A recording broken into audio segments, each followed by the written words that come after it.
우리는 저마다 몸이 아프고 약한 곳이 있죠. 나이가 들수록 더욱 그렇습니다. 우리는 모두 죄로 가득한 세상에서 타락한 상태로 태어났기 때문에 그런 것입니다. 아프고 병들고 고통을 겪고 죽는 것은 본래 하나님이 계획하신 인간의 삶이 아니었어요. 죄와 타락으로 인해서 우리 육신이 마땅히 움직여야 할 방식으로 작동하지 못하게 된 것입니다. 성경은 우리의 육신이 잠을 잘 것이라고 말하죠. 그러나 어느 날 아프고 피곤한 육신의 옷을 벗어버릴 것이라고 말합니다. 오늘은 그와 같은 이야기를 좀 하려고 합니다. 예수님이 그 일을 우리에게 이루어 주시기 위해서 십자가에 달려 죽으셨고 또 다시 살아나셔서 부활의 첫 열매가 되셨기 때문입니다. 첫 열매라는 것은요, 두 번째 열매도 있고 세 번째 열매도 있다는 것일까요? 없다는 것일까요?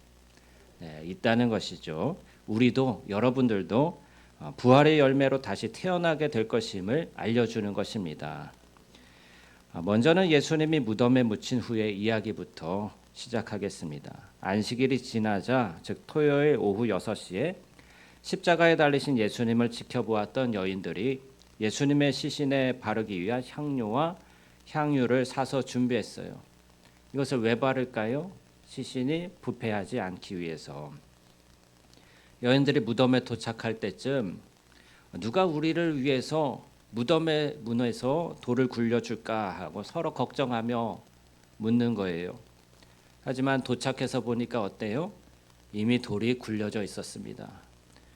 그리고 그 돌이 심히 컸다고 그랬습니다. 이 무덤은요, 아리마대 요셉이라는 사람이 예수님의 시신을 빌라도에게 당돌이 가서 받아가지고 자기 무덤에, 자기가 준비한 그런 무덤에 안치했던 것입니다. 그런데 누가 무덤에 돌을 굴려낸 것일까요? 아리마대 요셉이었을까요? 아니면 누군가가 예수님의 시신을 도둑질한 것일까요? 마태복음 28장에 따르면 지진이 일어나고 하늘에서 천사가 내려와서 돌을 굴려내고 그 위에 앉았다고 기록하고 있어요. 천사의 형상이 번개 같고 그 옷은 눈처럼 희었는데 무덤을 지키도록 임명된 경비병들은 천사들을 보고 어땠을까요? 깜짝 놀라고 너무 두려워서 죽은 사람처럼 되었다고 했습니다. 여인들은 무덤 안으로 들어갔는데요. 거기에 흰 옷을 입은 한 청년이 우편에 앉은 것을 보고 놀랐습니다. 오늘 본문 5절 말씀, 6절 말씀 다시 한번 볼까요? 무덤에 들어가서 흰 옷을 입은 한 청년이 우편에 앉은 것을 보고 놀라매 청년이 이르되 놀라지 말라 너희가 십자가에 못 박히신 나사렛 예수를 찾는구나. 그가 살아나셨고 여기 계시지 아니하니라. 보라 그를 두었던 곳이니라. 그 청년이 누구예요? 네, 천사입니다. 천사가 여자들에게 물었어요. 놀라지 말아라. 너희가 십자가에 못 박히신 나사렛 예수를 찾는구나. 그가 살아나셨고 여기 계시지 아니하니라. 보라 그를 두었던 곳이니라. 여자들이 놀라서 무덤에서 나왔습니다. 처음에는 아무에게 아무 말도 하지 못했어요. 그렇지만 곧 제자들에게 달려가서 이 소식을 알렸을까요? 안 알렸을까요? 알렸습니다. 네, 우리가 예수님이 부활하신 것을 발견하면 제자들에게 알린 이 여인처럼 우리도 나가서 주님이 부활하셨다는 사실을 알려야 하지 않겠습니까? 우리 주 예수님은 죽음에서 부활하셨어요. 창조 이래로 예수님이 죽음에서 부활하신 것만큼 위대한 사건은 없습니다. 만일 예수님이 부활하지 않으셨다면 어땠을까요? 기독교도 없는 것이고 우리 크리스천도 존재하지 않는 것입니다. 구원도 없고 영생도 없고 부활의 소망도 없는 거예요.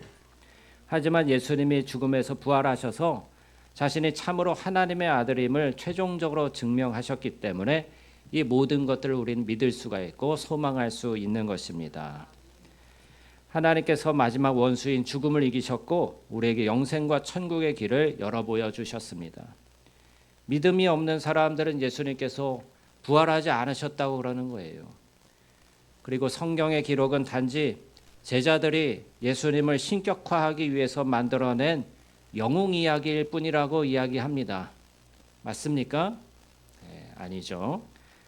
그들이 틀렸고 우리의 믿음이 옳은 거예요. 예수님의 부활은 역사적인 사실이기 때문입니다. 어떻게 그것을 우리가 알 수 있을까요? 몇 가지 증거들이 있는데 지금부터 제가 소개해 드리려고 합니다.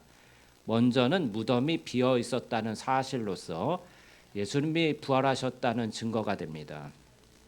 아무도 이것을 부인할 수가 없어요. 만약 예수님이 부활하지 않으셨다면 주님의 시신은 어디에 있었을까요?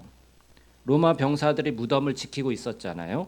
오늘날까지도 일부 유대인들은 예수님의 제자들의 시신을 훔쳐갔다고 말합니다. 하지만 로마 경비병들이 무덤 입구에 있었기 때문에 그것은 불가능한 일이었습니다.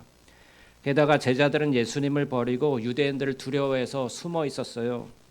더욱이 유대인들과 로마인들은 분명히 예수님의 시신을 면밀하게 찾아다녔을 것입니다. 유대인들은 특히 예수님이 부활하지 않으셨다는 것을 증명할 방법을 찾고 있었기 때문입니다. 예수님의 부활을 부정하는 데 있어서 그분의 시신을 발견하는 것보다 더 확실한 증거는 없을 거잖아요. 그렇지만 예수님의 시신을 아무도 발견하지 못했습니다.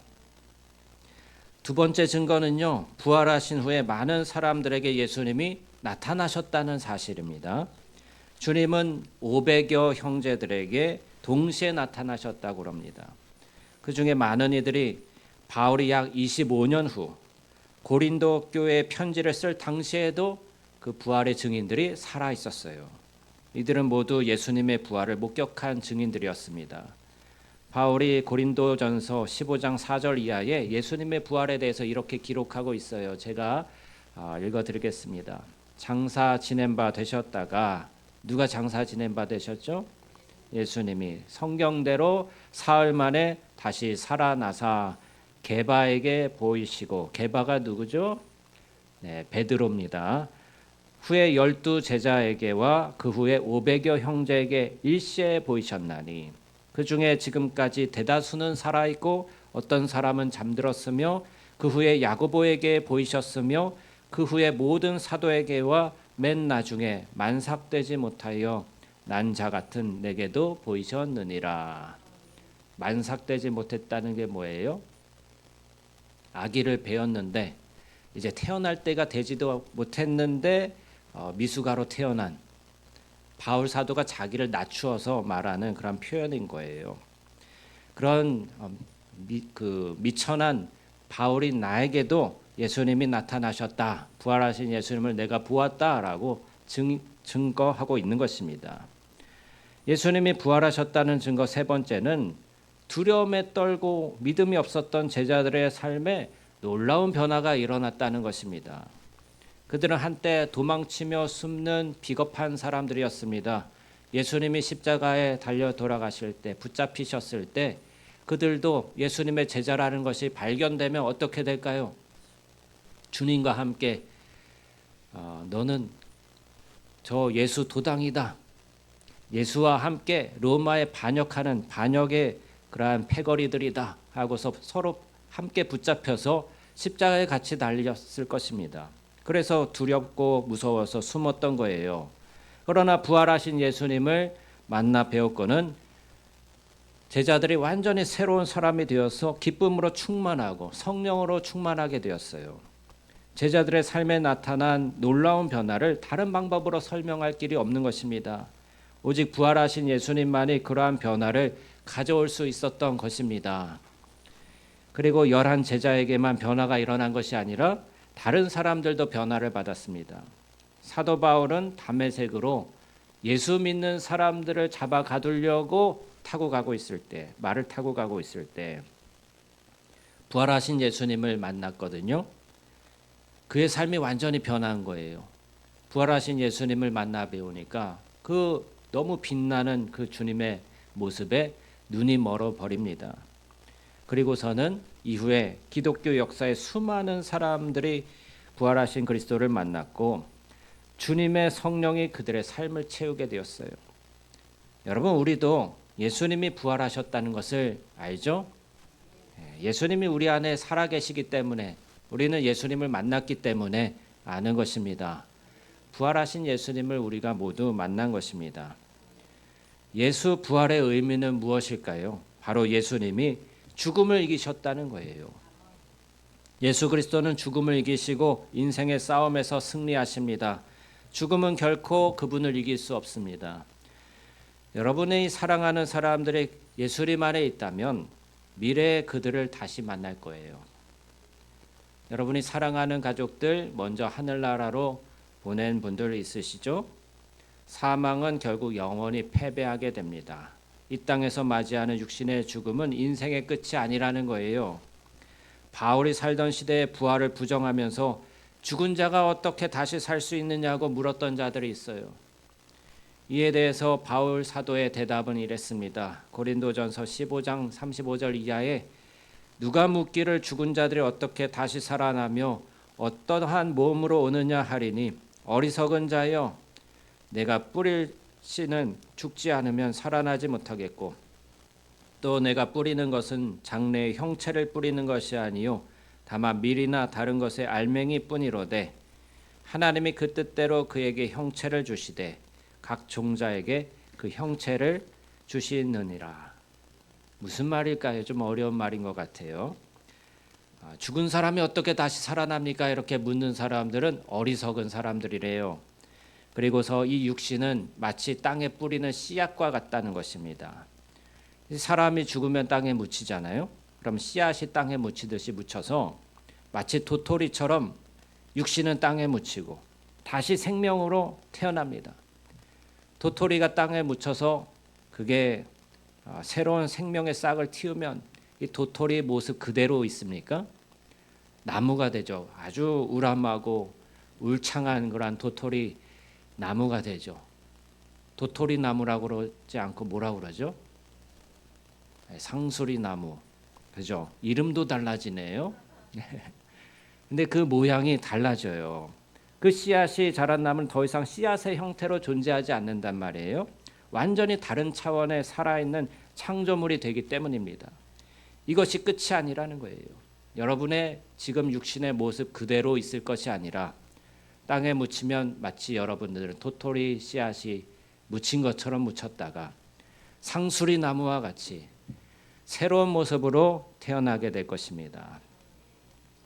죽음은 큰 싸움에서 패배한 것입니다. 예수님이 결혼식에 우리를 부르실 때 여기저기 무덤이 열리기 시작하는 거예요. 우리 이진아 집사님이 꽃을 이렇게 아름답게 어저께 이렇게 하셨어요. 그래서 제가 얘기하기를 결혼식 주례하고 싶다고 너무나도 아름답다고 이렇게 말씀을 드렸는데 이런 생각을 합니다. 부활은 예수님과 교회의 결혼이다. 부활의 날에는 우리가 예수님과 결혼하는 날이 되는 거예요. 예수님과 온전한 연합을 이루게 되는 날인 거예요. 그때에 여기저기서 죽음으로 묻혀 있었던 무덤이 열리기 시작할 것입니다. 이 일은 아무런 예고 없이 갑자기 일어날 거예요. 믿지 않는 사람들이 어떤 생각을 할지 상상할 수 있겠습니까? 데살로니가전서 4장 16절 17절을 이렇게 말합니다. 주께서 호령과 천사장의 소리와 하나님의 나팔 소리로 친히 하늘로부터 강림하시리니 그리스도 안에서 죽은 자들이 먼저 일어나고 그 후에 우리 살아남은 자들도 그들과 함께 구름 속으로 끌어올려 공중에서 주를 영접하게 하시리니 그리하여 우리가 항상 주와 함께 있으리라. 할렐루야. 그날에 큰 함성이 울려 퍼지고 나팔 소리도 울릴 거래요. 그때 나팔이 무엇을 연주하는지 아무도 설명하지 못할 것입니다. 그때가 되면 우리는 이 말이 무슨 뜻인지 정확하게 경험으로 알게 될 것입니다. 어쩌면 여러분은 이런 질문을 하실 수도 있을 거예요. 죽은 후에는 곧바로 천국에 갑니까? 아니면 휴거할 때까지 하늘에 들려 올라갈 때까지 무덤 속에서 기다려야 하는 것입니까? 궁금하시죠, 여러분? 예수님께서 알려주셨어요. 십자가에 달린 강도에게 답을 주셨죠. 내가 진실로 내게 이르노니 오늘 내가 나와 함께 낙원에 있으리라 하시니라. 죽음을 맞는 그날 우리의 영혼은 예수님과 함께 있을 것입니다. 빌립보서 1장 21절 이하에 바울은 차라리 세상을 떠나서 예수님과 함께 있기를 바라는 마음을 표현하고 있어요. 이렇게 말하고 있습니다. 이는 내게 사는 것이 그리스도니 죽는 것도 유익함이라. 이게 무슨 말이에요? 내가 지금 살아가는 것, 그것은 주님께서 내 안에서 그리스도께서 사는 것이니까 내가 죽어도 유익하다. 그러나 만일 육신으로 사는 이것이 내 일의 열매일진데 무엇을 택해야 하는지 나는 알지 못하노라. 내가 그 둘 사이에 끼었으니 차라리 세상을 떠나서 그리스도와 함께 있는 것이 훨씬 더 좋은 일이라. 그렇게 하고 싶으나 내가 육신으로 있는 것이 너희를 위하여 더 유익하리라. 내가 살 것과 너희 믿음의 진보와 기쁨을 위하여 너희 무리와 함께 거할 이것을 확실히 아노니. 개역개정은 좀 어려운 것 같아요. 그래서 바울의 말을 풀어서 쓰면 이렇게 말할 수 있을 것 같습니다. 나는 이 육신의 몸으로 너희와 함께 이 땅에 사는 것이 좋을까? 아니면 주님과 함께 있는 것이 더 좋을까? 여러분은 어떤 게 더 좋습니까? 지금 이 땅에 사는 것이 더 좋으십니까? 아니면 주님과 함께 있는 것이 더 좋으실 것 같습니까? 그러신가요? 믿음이 참 좋으십니다. 저는 더 살고 싶은 욕심이 있어요. 바울 사도가 그렇게 얘기하는 거예요. 내게는 이 몸을 육신을 떠나서 주님과 함께 거하는 것이 훨씬 더 좋은 일이고 그렇게 하고 싶지만 내가 이 육신으로 있는 것이 너희를 위해서 유익하기 때문에 지금 있는 것이다. 그리고 이 둘 사이에 끼어서 내가 어느 편을 선택할지 잘 모르겠다 이런 말을 하고 있는 것입니다. 바울은 하나님의 왕국에서 자신이 섬기는 사람들을 사랑했지만 천국의 집에서 사는 것을 더 열망했다는 거예요. 예수님이 이 땅에 재림하셔서 휴거가 일어날 때 여러분은 영광스러운 새 몸을 입게 될 것입니다. 그 몸은 지금의 여러분이 가진 육신과 똑같을까요? 다를까요? 달라요. 더 이상 아프지도 않고 늙지도 않고 피곤하지도 않고 약하지도 않은 정말로 놀라운 몸을 입게 될 것입니다. 소망이 되시죠? 기대가 되시죠? 기다려지시죠? 몸이 아프고 힘드신 분들 얼마나 고통스럽고 삶에 즐거움이 없다고 느끼십니까? 그러나 주님이 오시는 그날 우리가 부활의 새 몸을 입게 되면은 그 모든 것들이 다 사라지고 몸으로 인해서 기쁨이 있을 거예요. 이 건강한 몸, 완전한 몸, 주님의 몸과 같은 부활의 몸과 같은 그런 새로운 몸을 입어서 우리 감정의 상태도 완전히 변화되게 될 것입니다. 저도 하루 동안에 몸이 안 좋을 때도 있어요. 그러면은 괜히 짜증이 나고 신경질이 나고 그래요. 그런데 또 건강 상태가 좀 호전되어서 이렇게 컨디션이 좋을 때는 이 날씨처럼 기분이 좋아지고 또 행복해지고 그렇습니다. 몸과 이 감정이 연결되어 있거든요. 또 우리는 이 땅에서 알던 사람들을 분명히 알아볼 수 있을까요? 없을까요? 네, 알아볼 수 있는 거예요. 알아보게 돼요. 네, 알아볼 수가 있습니다. 왜요? 예수님의 이야기 속에서 부자와 나사로가 있었잖아요. 죽어서 서로 알아봤어요? 못 알아봤어요? 알아봤어요. 성경에 다 증거가 있습니다. 또 음식을 먹기도 할 거예요. 왜 그렇습니까? 예수님의 제자들도 부활하신 예수님의 육신을 알아볼 수 있었고요. 예수님도 제자들과 함께 해변에서 조찬을 드셨습니다. 또 사랑하는 사람들과 대화도 나눌 거예요. 예수님도 엠마오로 가는 길에 제자들과 대화를 나누셨듯이 말입니다. 예수님은 마리아를 부르신 것처럼 여러분의 이름을 또한 부르실 것입니다. 그러나 부활한 육신은 분명히 다른 거예요. 마리아는 부활하신 예수님을 첫눈에 알아보진 못했어요. 엠마오로 가는 제자들도 예수님과 대화를 한참 나눈 뒤에야 예수님 주님이신가요? 하고 물었습니다.